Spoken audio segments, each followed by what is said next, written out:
بس اكتر 600 جنيه قريبين من قلبي، واكتر حاجه انا راضيه ان انا جبتهم النهارده. جبت كيسين الاندومي دول، ولقيت الاسدالات مره واحده اللي الاستيك فك من عند الكم، اللي السوسته اتقطعت، اللي الكولور بهت عليه، حاجات غريبه حصلت كده. فلقيت الراجل بيقول لي دول اخر اتنين، خدهم يا بنتي والنبي عشان عايزه امشي. ادي اول استيل حقيقي فرحانه بيهم يا بنات. الاسدالات سعرها وصل كام دلوقتي؟ انا جبت الاتنين دول باقل من 550 جنيه.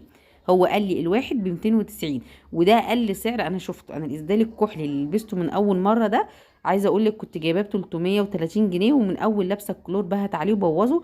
وبرده بلبسه بما انه طري وانا بحبه، والوحيد اللي الكمام لسه الاستك ما فكش منها.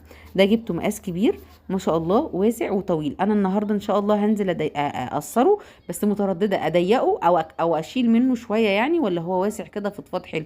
انا الحقيقي ميال ان هو يفضل فضفاض وواسع. انا الاسدالات ايديا ورجليا، بقف اعمل لكم بيها الوصفات، بروح بيها السوق اعمل لكم ميزانيات، بنزل السوبر ماركت، بنزل اجيب زبادي، بروح المول، حتى احنا عندنا المحلات في المول في الشروق، بروح المول بس عشان اجيب برضو شويه حاجات كده. برضو بالاسدال يعني، انا بالنسبه لي الاسدال مريح جدا، بغض النظر اتفقنا او ما اتفقناش. ازاي يا صور بتروحي المول بالاسدال؟ حقيقي انا من اكتر الحاجات اللي بتريحني في الدنيا الاسدال.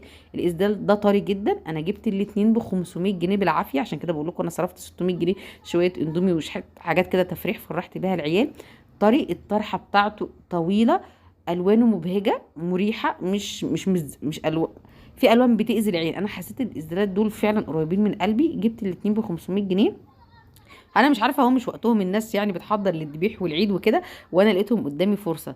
ايه رايكم فيهم؟ قولي لي اقسمهم من الجناب ولا لا؟ هو المفروض يبقى واسع، انا حاسه ان هو المفروض يبقى واسع. بص الظهر ما شاء الله الطرحه طويله جدا. الاسدالات وصلت عندكم كام؟